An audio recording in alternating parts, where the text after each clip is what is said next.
Boa noite a todos. Meu nome é Diego Moraes. São 20 horas, 1 minuto aqui em Toronto, 21 horas e 1 minuto horário de Brasília, ao vivo aqui no Instagram, Facebook. E o vídeo vai estar no YouTube todos simultaneamente, ok? Bem-vindos à nossa live. Dessa vez sobre o IELTS test, né? Eu trouxe a Paloma aí de volta para falar com a gente sobre esse teste que é mais específico para quem está no Brasil. Acho que vai ser mais interessante para quem está no Brasil. E em relação ao primeiro vídeo também, né, do Express Entry, né, no meu canal, eu vou deixar aqui o link na descrição. Esse vídeo também pode te ajudar com essa categoria. Então, a Paloma, ela se define como uma experiente instrutora em inglês como segunda língua, com demonstrado histórico de trabalho no campo de ensino superior. Ela é formada em inglês para fins específicos, educação de adultos, tutoria em inglês, como segunda língua, o ESL. Paloma possui forte garantia de qualidade profissional, com mestrado em educação, focado em TESL, pelo College de Nova Jersey, instrutora de TESOL e expert em CELPIP, como ela já apresentou para a gente antes, e em IELTS, que vamos falar hoje. Além de tudo isso, ela tem sua página no Instagram, chamada Kenda English Pathways, com várias dicas sobre como usar inglês, vale a pena seguir. E boa noite, Paloma, mais uma vez, muitíssimo obrigado por aceitar o convite novamente e para a gente poder falar, né, sobre esse teste aí que é tão pedido pelo governo, né? Sim. Na hora de aplicar. Sim. Boa noite, pessoal. Boa noite, Diego. Eu tô gostando desse negócio de fazer live, viu? Tá, né? Tá interessante, porque dá pra gente... a gente tem sempre tanta coisa para falar, né? As pessoas sempre perguntam sobre teste, sobre imigração. Nós dois não somos consultores de imigração. Eu sou uma professora e você é um cidadão canadense há tantos anos e a gente sabe o quanto as pessoas procuram a gente, né? Para fins imigratórios. Sim, fazer perguntas. Sim, e eu acho legal a gente estar começando a ter essas lives, esses bate-papos, porque nós temos sempre muito o que compartilhar. Mas vamos lá, a gente falou sobre o CELPIP da última vez, né? Sim, que é um dos testes de inglês como proficiência, né? Proficiência na língua inglesa, usado para imigração. E dessa vez nós vamos falar sobre o tão famoso e temido IELTS. Quem está nos assistindo no Brasil talvez conheça como IELTS, né? A pronúncia em inglês é IELTS. IELTS é o International English Language Test System. Essa que é a sigla do IELTS, né? Certo. E é desse teste que nós vamos falar hoje. Beleza. Então, para quem não sabe, para que serve, né, o IELTS? Você já falou um pouquinho o que ele é, mas para que ele serve, né, também? Sim.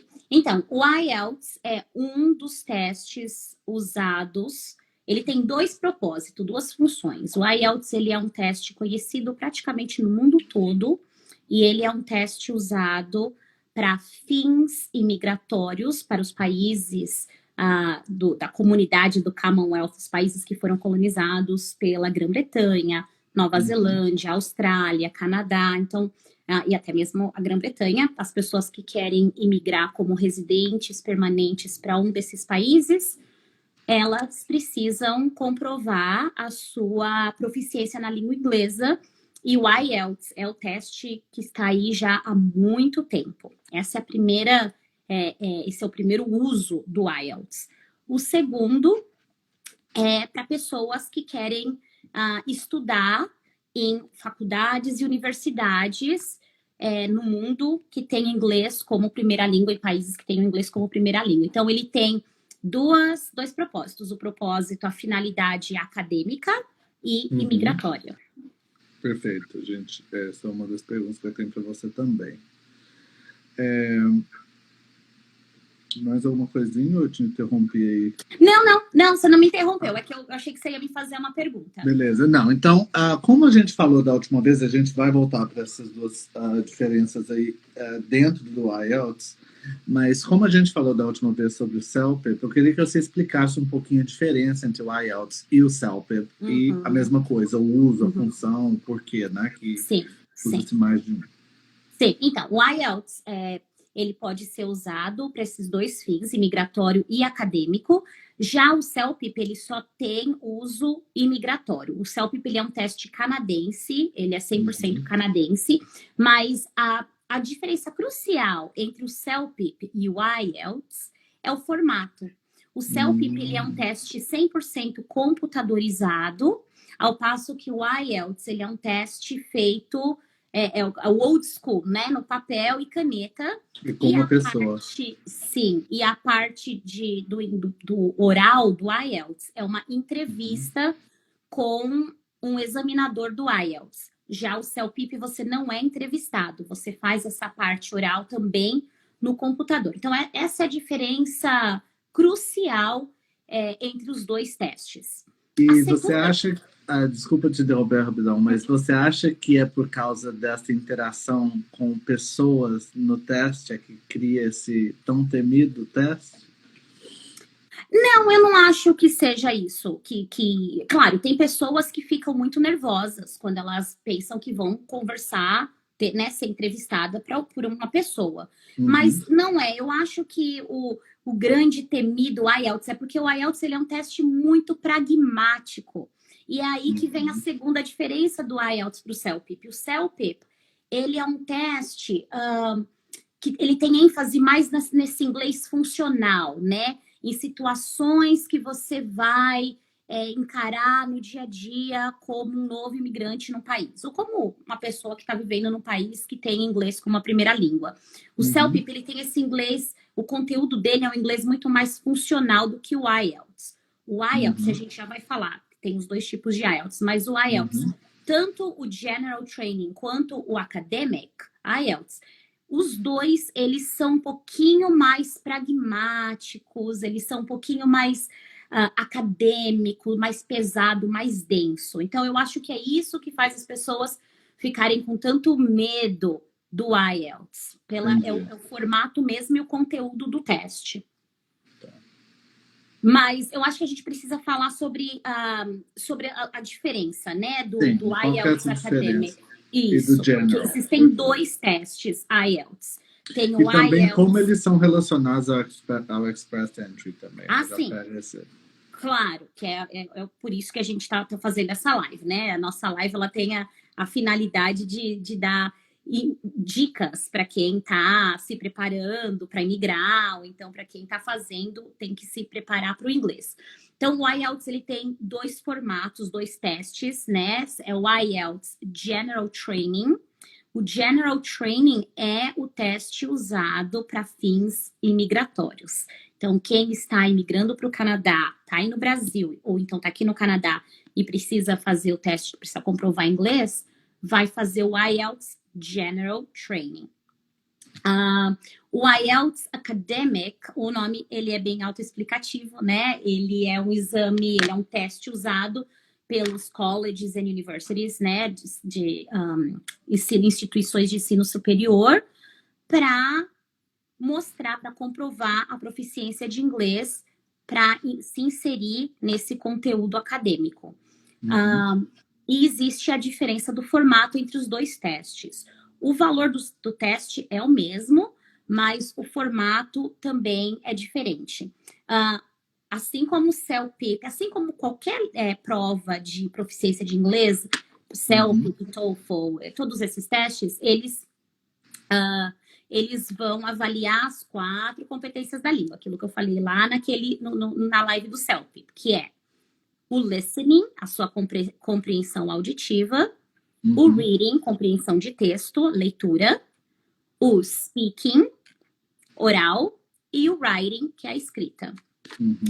No IELTS acadêmico, o reading e o writing é diferente do general. Então, o general e o acadêmico, eles diferem no reading e no writing. Basicamente, a parte de compreensão de texto do reading do acadêmico, ele é mais denso. Os dois têm 3 partes, depois eu vou falar com um pouquinho mais de precisão sobre o formato. Os dois têm 3 partes, mas no general, você tem, na primeira e na segunda parte, você tem 3 ou 4 passagens de texto mais curtas. Já no IELTS Academic, são 3 textos muito longos. Na parte 1, 2 e 3 são textos longos, com bastante figuras, diagramas e assuntos de cunho acadêmico. No writing, tanto o IELTS General quanto o IELTS Academic, a gente tem que escrever, são dois writings, né? 2 partes escritas. Só que na parte 1, a primeira parte do acadêmico é o que difere da parte 1 do geral, do General Training. No acadêmico, você vai ter que interpretar um gráfico, ou uma figura, ou um diagrama. Já no General, você vai ter que mandar, vai ter que escrever um e-mail, uma carta para alguém. Vão te dar uma situação, né? Situação do dia a dia. Você foi no restaurante, a comida não estava boa, não te serviram bem, você vai reclamar. Ou então você esqueceu um relógio no hotel, escreve para o gerente desse hotel. Então, essa é a parte 1 do writing do geral. A parte 1 do writing do academic training, é a interpretação de um gráfico, um diagrama. Ele é muito mais acadêmico específico. A parte 2, que é um essay, traduzindo, seria uma redação, que você tem que escrever uma pequena dissertação, os dois são iguais. Tá? Então, basicamente, a diferença entre os 2 testes é que o General e o Academic, eles têm a parte do reading, que é a compreensão de texto, e a parte do writing, que é a escrita diferente. O listening e speaking são a mesma coisa. Então, essa parte do General, ela é bem similar ao do CELPIP, né? Que é aquela coisa que você falou que é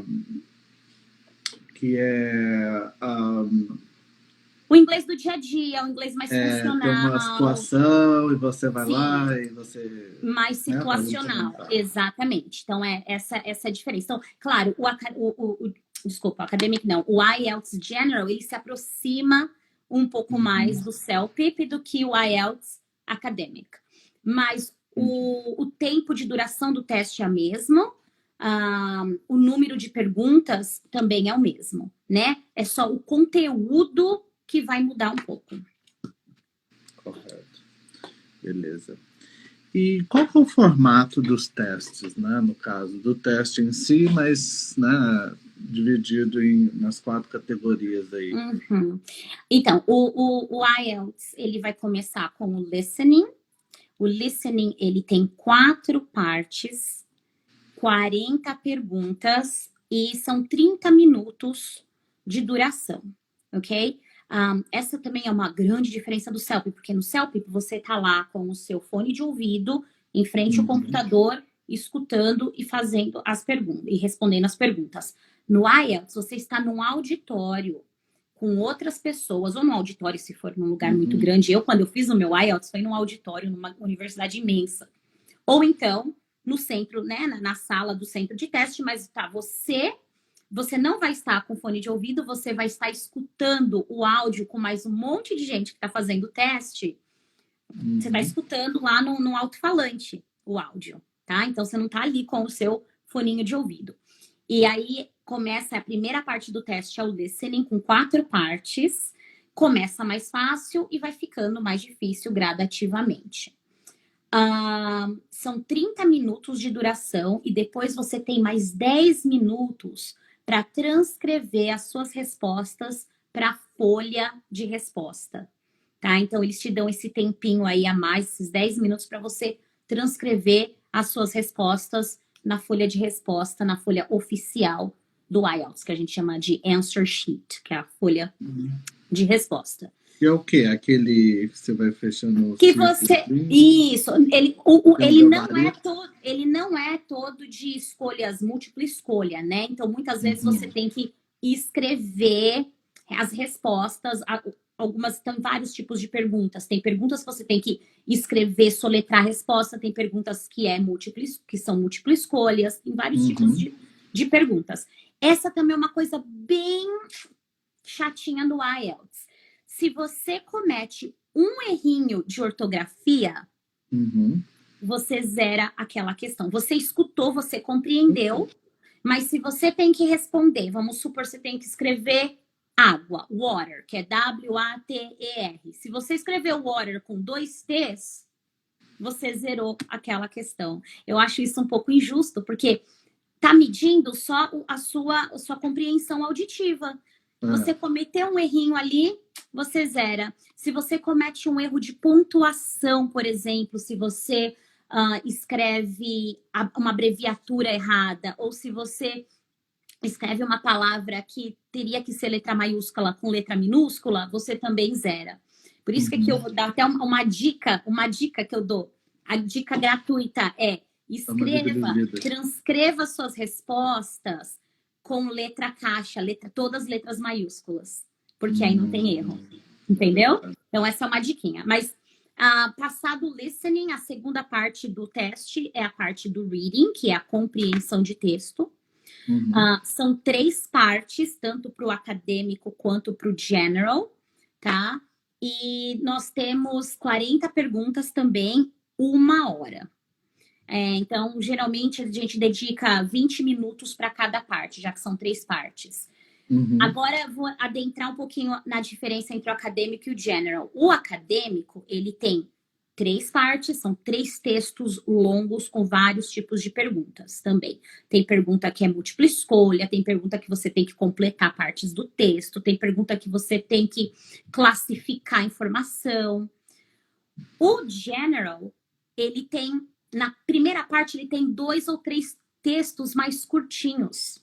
Coisas mais curtas do dia a dia. Na primeira e na segunda parte. Aí na terceira parte é que ele vai ter aquele textão mais longo. Então, essa é a diferença dos dois. E o assunto também. O tópico do general é um tópico mais funcional. Entendi. Outra coisa que muita gente não sabe, as pessoas falam assim, eu vou ter aqueles 10 minutos extras no final do reading para transcrever as minhas respostas? Não, tem incluso, só no listening. 1 hora. Então, são 60 minutos, 1 hora. Você já tem que ir respondendo as suas perguntas na folha de respostas, tá? Você pode escrever no teste, não tem problema nenhum, mas você não vai ter tempo depois de transcrever. Passados 60 minutos, acabou a parte do reading, né, de compreensão de texto, e aí passa pro writing, tá? Aí passa pro writing, que também vai ser mais 1 hora. E é tudo assim, Diego, ó. Um depois do outro. Pá. Não tem tempo de beber água, não tem tempo de nada, não. Tá? Por isso tem que ir com a barriga cheia, tem que ir alimentado. A mesma coisa o selfie, gente. Mesma coisa. Mas, enfim, aí você passa pra parte de writing, que é a parte escrita. A primeira parte do IELTS General Training, geral, você vai ter uma situação em que você vai ter que escrever uma carta, ou seja, um formato de um e-mail praticamente, e você tem que escrever no mínimo 150 palavras. O IELTS não tem um mínimo, não tem um máximo de palavras que você pode escrever. O CELPIP tem. O CELPIP você tem que ficar dentro daquela, né, daquele range de palavras. 500? Quanto que era? Não, CELPIP entre 150 e 200 palavras. Tá. 500, imagina. O IELTS, na primeira parte do writing do IELTS, tanto do acadêmico quanto no general training, são 150 palavras no mínimo. Situação do general, você vai escrever, vão te dar uma situação, você vai escrever uma carta, um e-mail. No academic, você vai receber uma figura, que geralmente ou é um diagrama, um gráfico, e você tem que interpretar essa figura, ou seja, você tem que resumir aquela informação que tá sendo passada ali. 150 palavras. Depois dessa a segunda parte é a parte do essay, que é uma redação. Tem que ter introdução, parágrafo, 3 parágrafos para você dar a argumentar e a conclusão. Uhum. Dos dois testes, das duas modalidades do teste, tanto geral quanto acadêmico, são 250 palavras no mínimo. Então, 150 na parte 1, 250 palavras na segunda parte. E você tem 1 hora para fazer os dois. Toda informação que você for procurar para você praticar para o IELTS, para você se preparar, ela vai falar assim, 20 minutos na parte 1, 40 minutos na parte 2. Sim, porque são só 150 palavras na primeira parte e 250 palavras na segunda parte. Mas você pode administrar da forma que você se sentir melhor. Mesmo assim, eu recomendo que a gente fique... Eu sempre pratico com os meus alunos 20 minutos da primeira parte e 40 minutos da segunda parte. Porque são mais palavras, você precisa ter... É mais complexo. O inglês é mais complexo também. Que você vai usar. Passado o writing, ou seja, você já fez aí, você já tem quantas horas de teste? 1, 2 horas e meia, 2 horas e 40 de teste, né? Já fez o listening, o reading, o writing. Aí você vai pro speaking, que é a parte oral do teste. O speaking, ele pode ser feito no mesmo dia, ou ele pode ser marcado com até 7 dias depois que você fez as outras 3 partes. O speaking, ele tem a duração de 12 a 15 minutos. Você vai conversar com um examinador, tá? Você e essa pessoa, toda a conversa é gravada. E esse examinador, ele tá ali não só fazendo as perguntas para você, batendo aquele papo com você, mas ele tá avaliando você, tá? Então, quando você sai dali, você não tem a nota, mas o seu examinador já tem a sua nota pronta. E o teste oral, ele é dividido em 3 partes, mas assim, ele é dividido em 3 partes, mas você nem percebe, porque ele flui de uma forma muito natural. Mas basicamente, a primeira parte, que dura cerca de 5 minutos, o entrevistador vai te fazer algumas perguntas de cunho pessoal, né? Então, vai perguntar para você, me fale sobre a sua cidade, me fale sobre o lugar que você nasceu. Tem umas perguntas que são tão assim, você gosta de fazer piquenique? Né? Que lugar que você gosta de viajar? Qual que é a sua comida favorita? Tá? Então, são perguntas bem básicas e bem pessoais, essa primeira parte. Na segunda parte, o entrevistador vai te entregar um cartãozinho com um tópico. Vai ter um tópico que você vai ter que falar a respeito e vai ter mais algumas perguntinhas ali.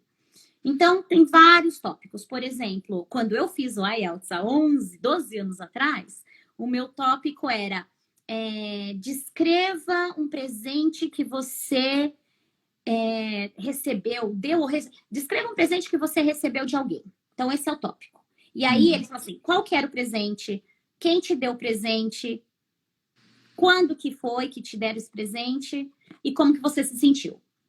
Tá? Então, você vai receber essa cartinha com essa situação e você tem que cobrir tudo isso. Então, vai ser um monólogo que você vai fazer, muito pessoal, porque é sempre situações que aconteceram com você.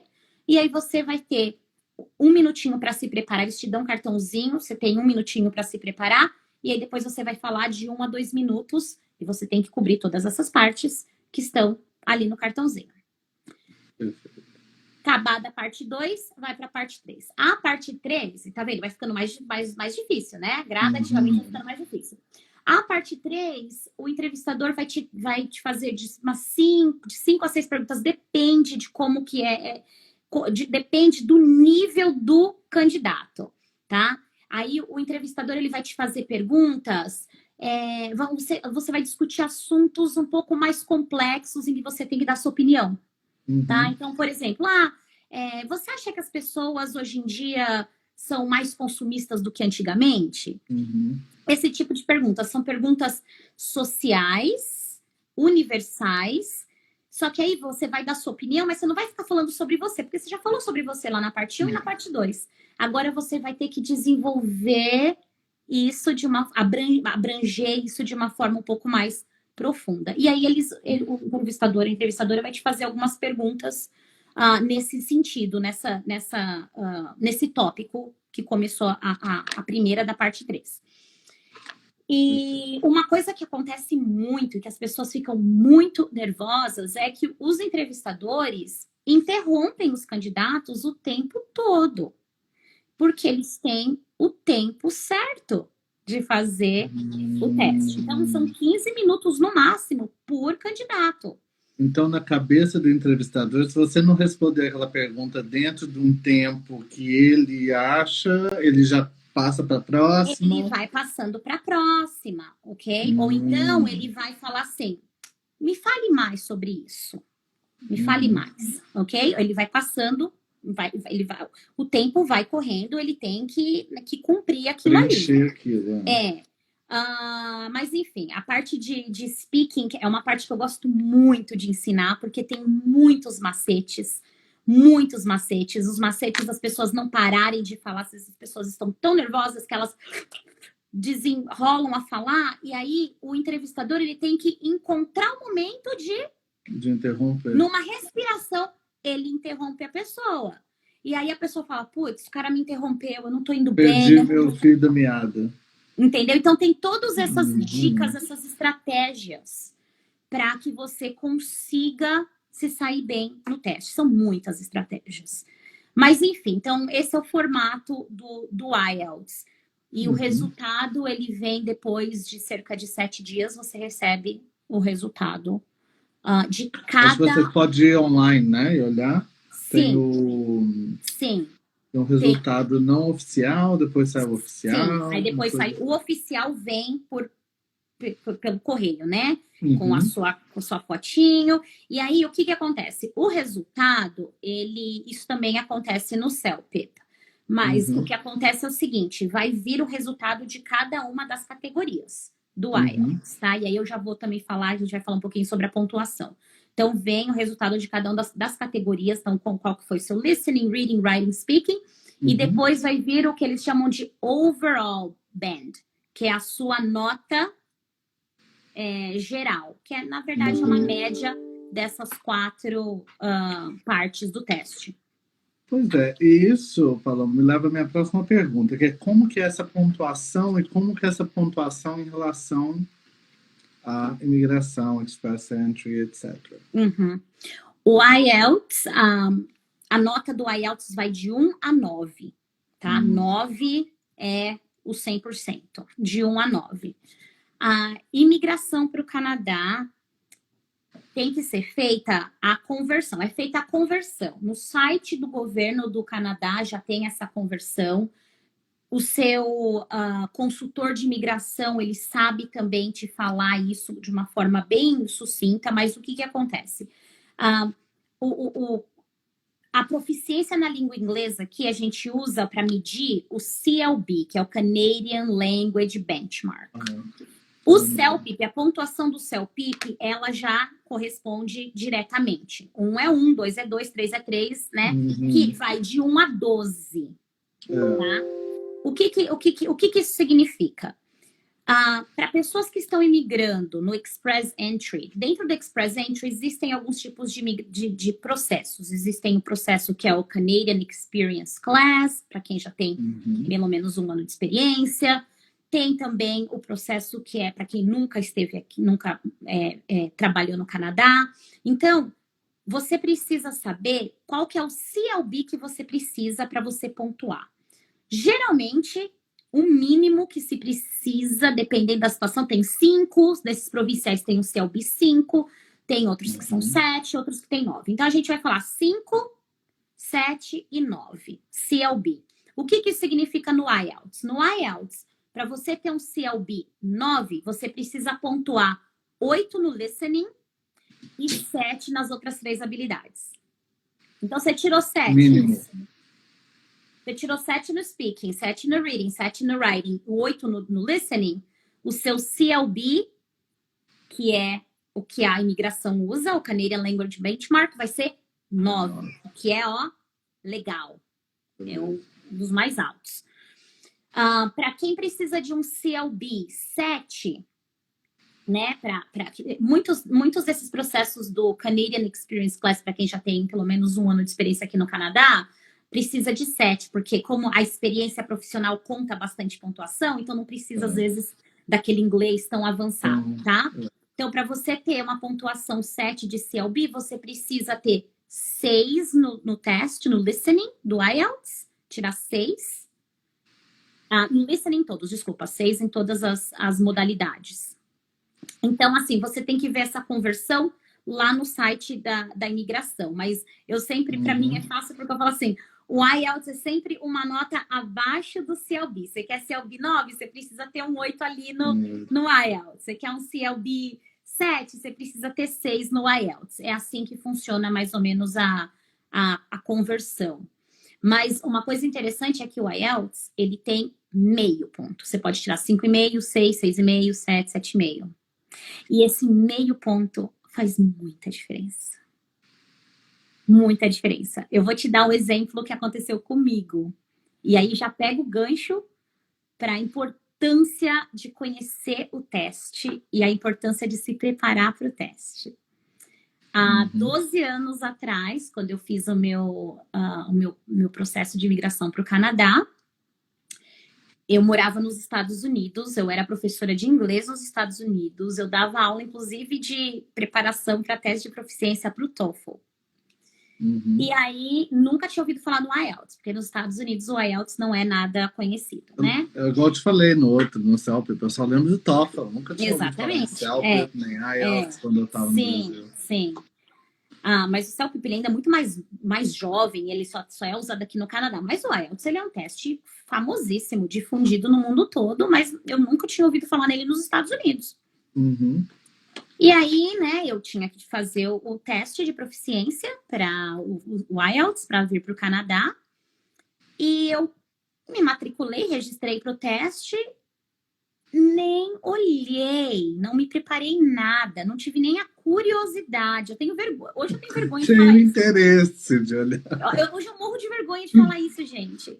Porque é o número 1 que eu falo para meus alunos. Gente, não importa se o seu inglês é fluente e avançado, você tem que se preparar para o teste. Porque não é a sua língua, é formato. É o formato. É o tempo, time management do teste, né? Mas, enfim, eu muito pretensiosamente, prepotente, fui fazer o teste sem ter nem olhado a estrutura do teste. Eu falei, eu já dou aula eu dou curso preparatório de TOEFL, por que eu preciso me preparar para o IELTS? Deve ser igual.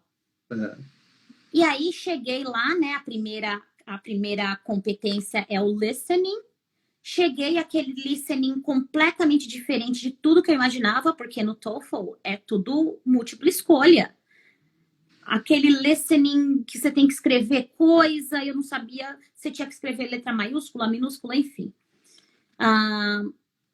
Depois de feito o teste, quando chegou o meu resultado do teste, eu tive nota 6,5 no listening. O meu listening foi 6,5. Eu consegui notas muito boas no reading e no writing. Eu consegui 9, que é a nota mais baixa, mais alta no reading e no writing. Mas no listening eu tirei 6,5.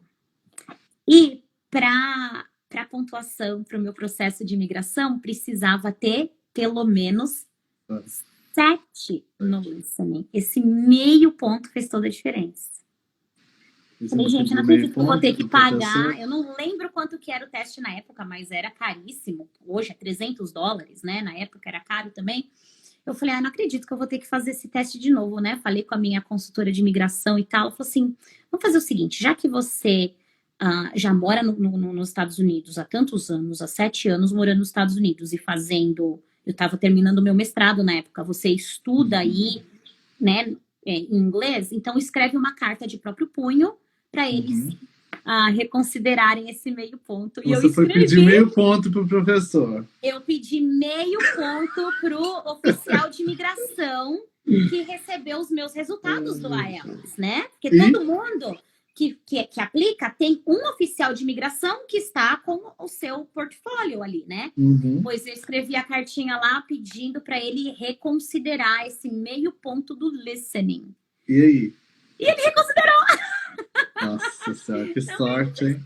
Mas eu voltei a fazer o IELTS depois, quando eu vim morar no Canadá e me tornei professora de inglês, Já era professora de inglês. Quando eu me tornei IELTS, professora de IELTS, eu fiz o teste novamente aqui, né, enfim, e aí esse meio ponto faz toda a diferença.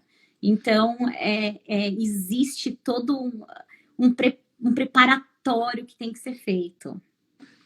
Então, com qual frequência os testes são administrados e onde você pode fazer o teste? Juntamente, você já mencionou, né? Tipo assim, quantas vezes você pode fazer o teste ou de quanto em quanto tempo?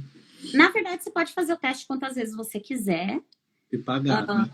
Mas você tem que pagar o teste. O teste custa, acho que são $309. Eu não tenho certeza do teste do IELTS. 309. 309. Uhum. 309. 319 em todos os lugares fora de Kitchener, parece? Ele é bem caro. Ele custa $300 e você pode fazer o IELTS em muitos lugares. Tem muitos centros de testes do IELTS. É por isso que o IELTS ele ainda é um teste muito mais acessível do que o CELP. E a gente está fazendo justamente essa live porque nós temos as pessoas que te acompanham, que estão assistindo a gente do Brasil. E estão no processo de imigração, querem imigrar para o Canadá. Então, e não tem acesso ao CELP, correto? Não tem acesso ao CELPIP. O CELPIP, ele não, como eu falei na última live, né? O CELPIP, ele não está no Brasil ainda. Eu acredito que muito breve ele vai estar.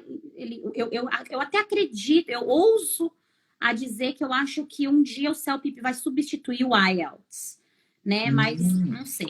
Para a imigração aqui. Para a imigração, eu acho. Só para o Canadá. Só para o Canadá, sim. Então as outras. As outras Commonwealth countries continuariam talvez com o IELTS, provavelmente, porque o IELTS é muito rico, né? A empresa, o British Council é muito, muito grande, muito rico, muito consolidado. Mas, enfim, quem está nos assistindo, quem vai assistir essa live e está com intenção de migrar para o Canadá do Brasil, você pode fazer, né, o IELTS no Brasil. E tem vários testing centers, né, centros de teste espalhados por todo lugar. Aqui em Toronto, eu não sei nem te dizer quantos lugares tem, mas tem por toda parte. Aqui na minha região em Durham tem, onde eu dava aula no Centennial College. O Centennial College é um testing center do IELTS, muitos colleges têm um testing center. Então, assim, você pode fazer o teste quando você quiser, onde você quiser, né? Você tem que só ver a disponibilidade desses centros e marcar a sua prova de speaking, né? A prova oral também. Tá. Então, como que a gente se prepara para o IELTS? Eu sei que você já falou algumas coisas, mas assim, mais direcionado aí. Olha só, preparação para o IELTS. É incrível como tem o IELTS, como ele já está por aí há muito tempo, tem muito material bom do IELTS. Eu acho que um dos melhores livros que tem do IELTS é esse daqui, o Cambridge. Só que esse aqui é o IELTS 7, ele já está acho que ele já está no 20. Ele sai todo ano? Ele é reeditado? Todo ano tem. Esse meu aqui, olha, esse aqui é de 2010. Imagina, tá?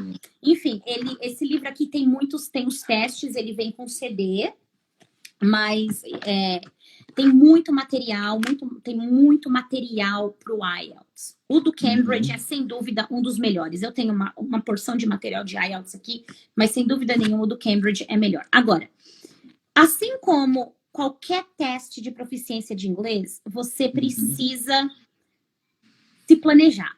Não se prepara uma semana antes do teste. Não se prepara 2 semanas antes do teste. Você precisa de pelo menos aí umas 4 semanas para se preparar. Então, eu digo que são 5 coisas fundamentais. Número 1, você precisa conhecer o formato do teste.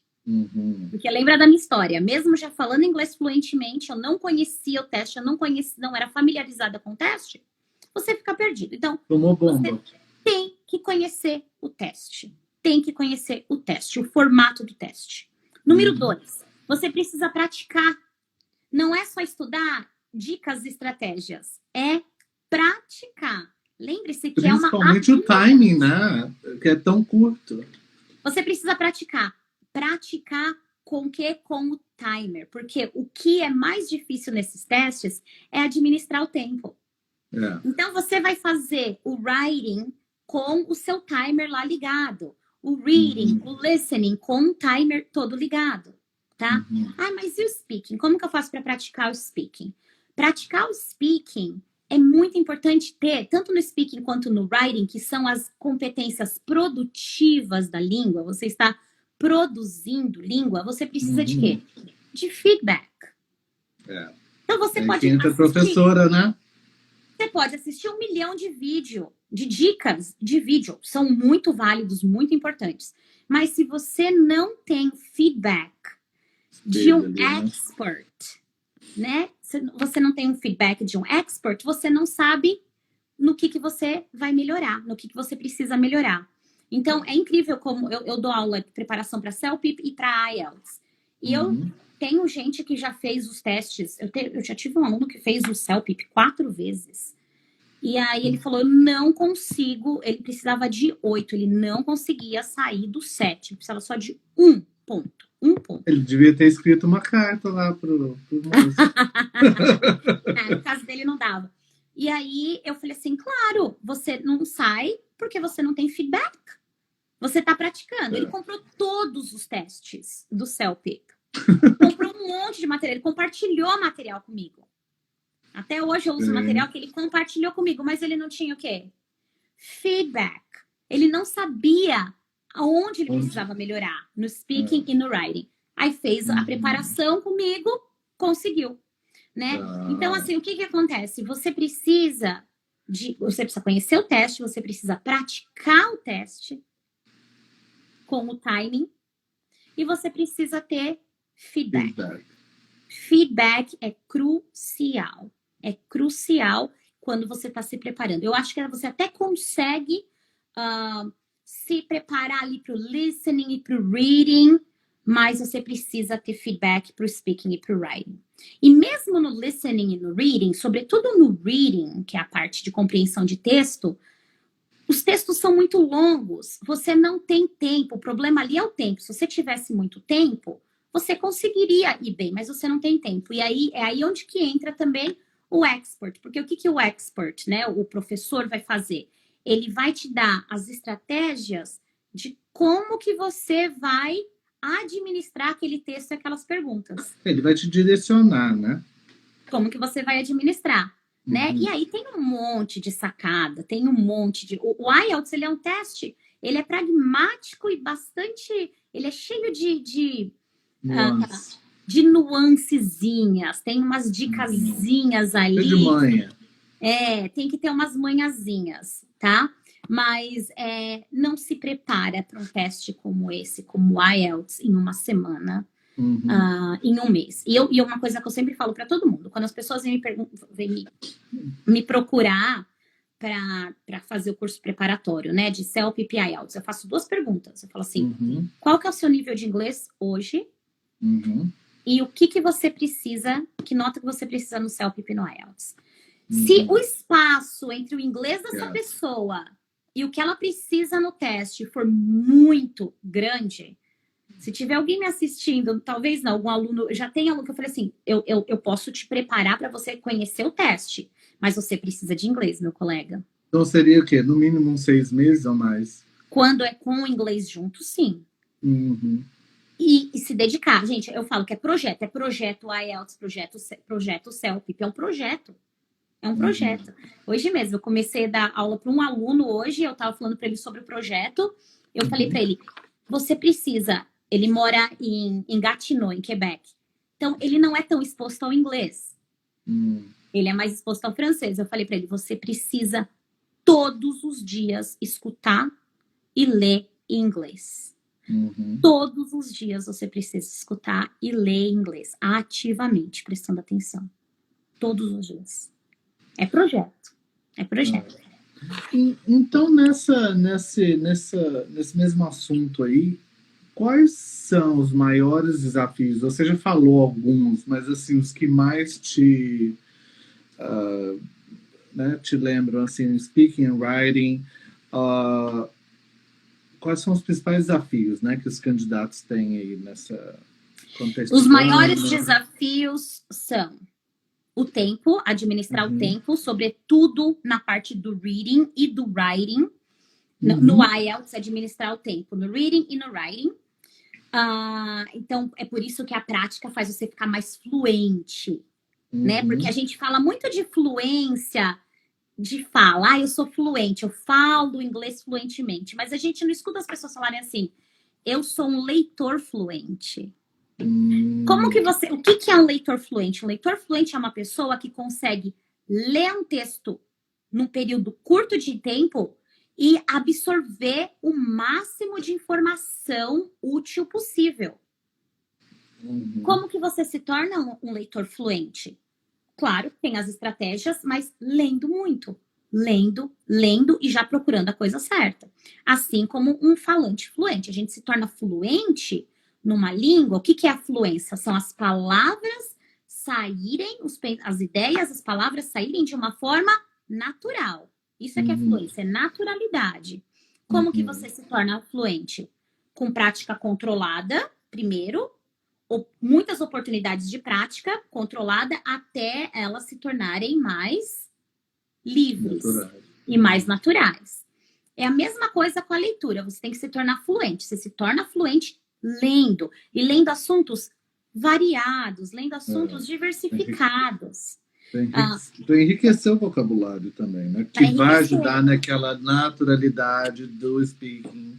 Né? Outra coisa, a gente tem que ver que nesses testes, assuntos que são muito recorrentes, assuntos de educação, assuntos globais de environment, meio ambiente, educação, social também, né?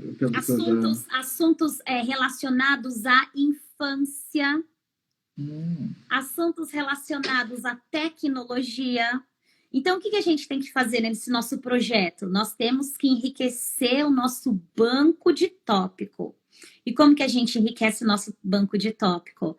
Procurando escrever sobre esses assuntos, procurando falar um pouquinho sobre esses assuntos. Então, esses são os desafios. Os desafios são grandes. Administrar o tempo para a parte de reading e de writing.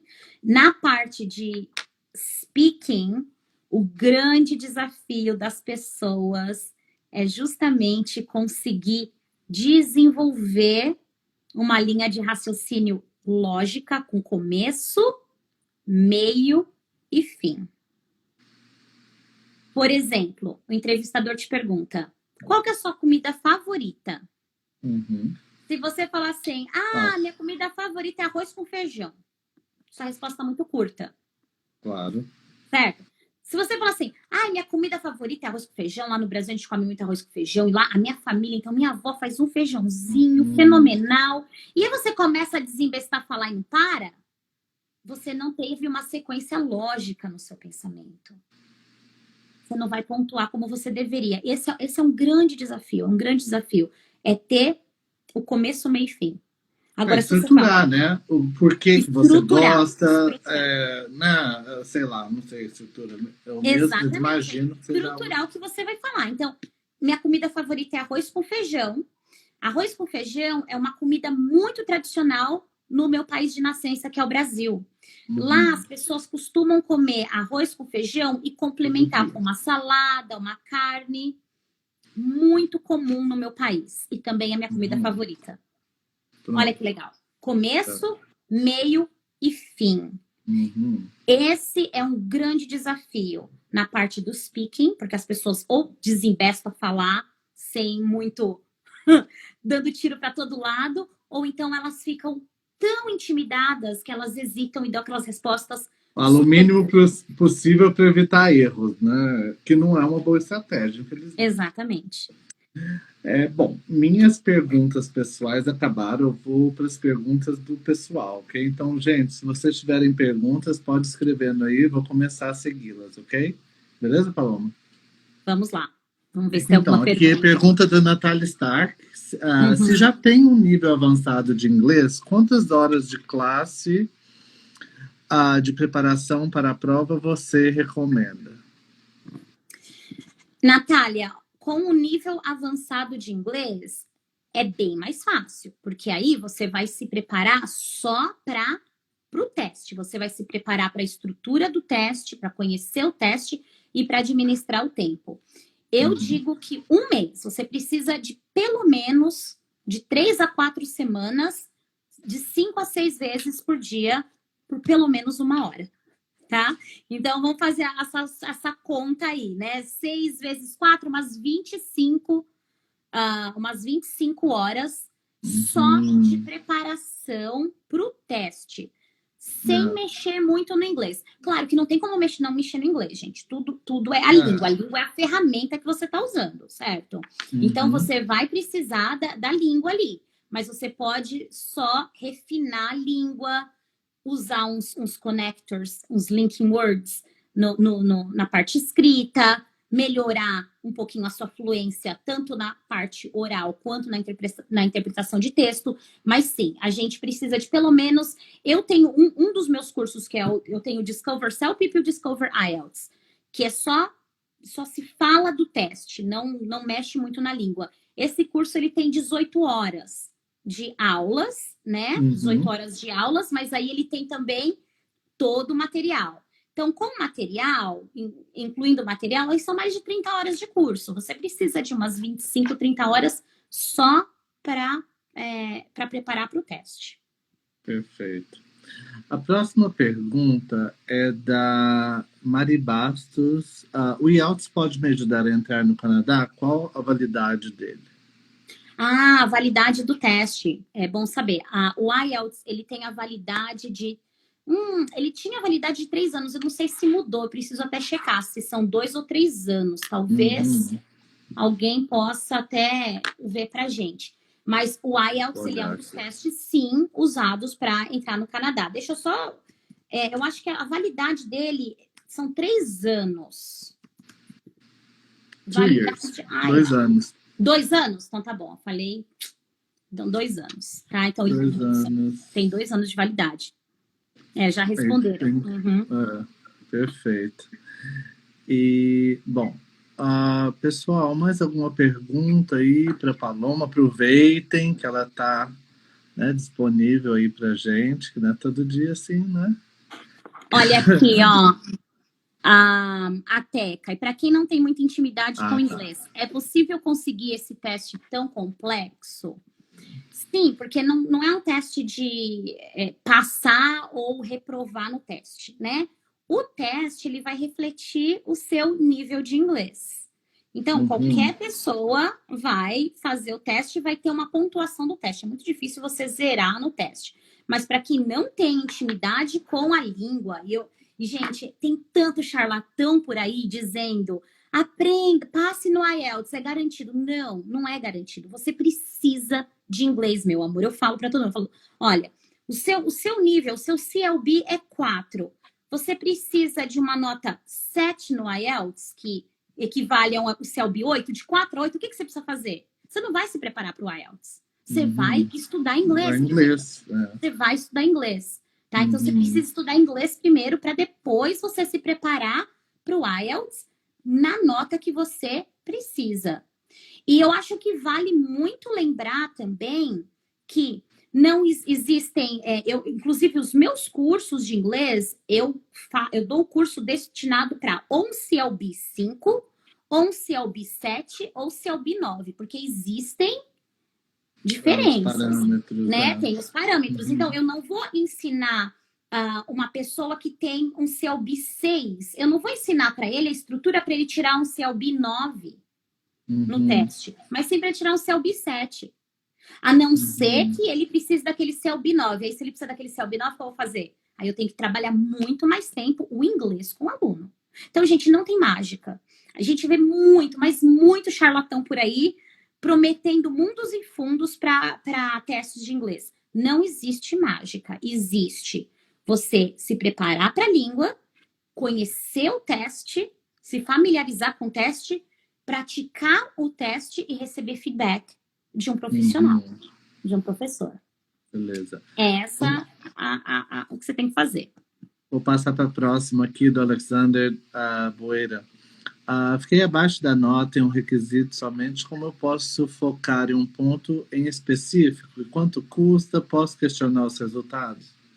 A gente falou disso no CELPIP, seria interessante mesmo. CELPIP, a gente pode sim questionar o resultado do CELPIP na parte de speaking e de writing, assim como pode ser feito no IELTS. O IELTS também pode pedir uma reavaliação. A reavaliação do CELPIP, ela é uma reavaliação que custa $50. E eu conheço várias pessoas que conseguiram aquele 1 ponto a mais no CELPIP. O CELPIP, lembre-se que ele não tem meio pontos, o IELTS tem. O IELTS, ele é muito mais difícil de você conseguir essa pontuação. Tá? Mas você pode sim. Reavaliação? Reavaliação. Você pode sempre pedir a reavaliação do speaking e do writing, porque o speaking e o writing, eles são corrigidos por seres humanos, não por máquinas, né? É a produção da língua. Mas o IELTS, ele é bem mais difícil de você realmente conseguir esse pontinho aí, tá? Joia. Passando aqui para Trip Canada, como você ajuda o aluno que é ansioso, que fica nervoso e se atrapalha na hora do teste? Pergunto porque fiz o teste CELPIP e congelei na hora do speaking. Essa é uma das maiores dificuldades que as pessoas têm no speaking do CELPIP. Porque se no IELTS você está conversando com o examinador, que ele de alguma forma tem toda a parte corporal ali, e tem esse ping-pong, essa troca, no CELPIP não existe isso. Muita gente congela, porque você está falando com a máquina, né? E se você não falou, vai passar para a próxima. Isso é o que eu mais trabalho com os alunos de CELPIP, né? Já que a pergunta é para o CELPIP, o que eu mais trabalho no speaking com os alunos de CELPIP é como que você vai superar esse branco. Eu tenho algumas frases de efeito, né, que eu passo para os alunos. Então, você tá ali super confuso, bloqueou. Uma das coisas que você pode falar é let me think for a moment. Let me think for a moment. Let me think for a moment. Deixa eu pensar por um momento. Let me think for a moment. Respira e continue. Ou então, deu branco, não tá conseguindo achar aquela palavra? Passe adiante, vai para frente. Não continue ficando preso naquilo que você não tá conseguindo. Você ficou preso ali? Vai para frente, muda, continua, ok? E lembre-se sempre, gente, lembre-se sempre, se você não conseguiu falar em uma pergunta, tem sempre a próxima pergunta, né? No CELPIP são 8 perguntas. Não conseguiu falar ali por aquele 1 minuto na primeira pergunta, tem sempre a próxima pergunta. E a mesma coisa no IELTS. No IELTS, o examinador te fez uma pergunta, você não conseguiu falar nada, o examinador ele vai falar, me fala mais um pouco sobre isso. Ou então ele vai passar para uma próxima pergunta, que é uma pergunta mais ajustada ao seu nível de inglês. Perfeito. A próxima pergunta da Iber Navalli. Eu tinha lido uma vez que o IELTS tinha uma coisa chata, que era que você se inscrevia para a prova e tinha que selecionar logo de cara o nível que você queria testar. Isso é verdade? Não, o IELTS... o nível que queria testar, não. O IELTS, você não tem como selecionar o nível que você quer testar, né? O IELTS, ele é você tem que selecionar qual que é o tipo de treinamento que você quer. Se você quer o General IELTS, General Training, para fins imigratórios ou até profissionais, às vezes, ou o acadêmico, que é para fins acadêmicos. Agora, nível, não. Eu acho que isso não é verdade. A não ser... essa é minha prima, Lê. A não ser... Ou ela... A não ser que seja... aquelas provas... Aqueles simulados. Tá? Mas o Pode IELTS... ser. A não ser que seja simulados, né? Mas o IELTS oficial, não. Não tem nível. Ele é um teste só. Beleza. Gente, já são 9 horas. O Insta, geralmente a live é 1 hora, então a gente vai ser cortado daqui a pouco. Só respondendo rapidinho aqui para Mari Bastos, que ela pergunta se ela quer ser cidadã canadense, qual teste precisa fazer. Você pode fazer tanto o IELTS quanto o CELP, depende de onde você está. Se você estiver no Canadá, você pode fazer os dois. Se você estiver no Brasil, você só pode fazer o IELTS, porque o CELP não está disponível. Isso Beleza? mesmo. Isso aí, pessoal. Então, olha, Paloma, muitíssimo obrigado por nos dar essa outra aula, né? Então, eu quero pedir às pessoas que não esqueçam de nos seguir, a Paloma no Canada English Pathways, eu no Diego Moraes Talks, vou deixar os links na descrição. Também não esqueçam de nos deixar, né, os likes, acionar o sininho de notificação e deixar algum comentário. Muito obrigado a todos, né? Paloma? Adorei, Di. Vamos fazer mais uma, hein? Vamos, logo. Máximo. Mas eu não vou ficar dando dicas aqui não, hein? Não, o pessoal pode contactar a Paloma para fazer aula e se preparar. Falou, galera? Eu gosto de dar muitas dicas, sim, porque as dicas são sempre muito bem-vindas para esses testes. Mas é isso, gente, tem que se preparar e tem que ter feedback de um profissional. Tá joia. Fica aí a dica da Paloma. Um beijo, abraço, boa noite. Beijão, e boa noite, obrigada. pessoal. Muito obrigado. Até mais. Tchau. Tchau.